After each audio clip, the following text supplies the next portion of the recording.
Menakjubkan. Sekarang dekat tangan saya ni ada satu Al-Quran Jari Tajwid, yang mana sini adalah satu mushaf Al-Quran yang mana dia disekalikan dengan jari tajwid. Tengok ni, Al-Quran dicampur sekali dengan modul jari tajwid. Satu-satunya Quran dengan modul tajwid. Jadi Quran ini didatangkan dengan saiz A4.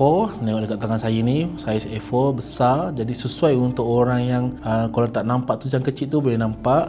Tengok pada design ni memang sangat lawa. Kita gunakan material matte hardcover. Disertakan dengan modul jari tajwid, disusun semula berdasarkan Tariq Syatibiyah.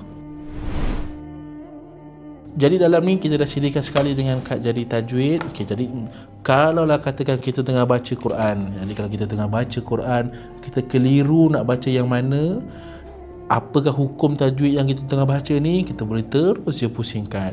Dapat hukum, tahu cara nak baca, dah boleh sambung baca. Dan best juga pasal Al-Quran ni, kalau tengok kat sini Pak, kita boleh belajar satu perkataan, satu makna. Jadi sesuai kalau untuk orang yang nak tadabbur Quran, orang yang nak belajar bahasa Arab, dia boleh tahu makna Quran tu direct terus.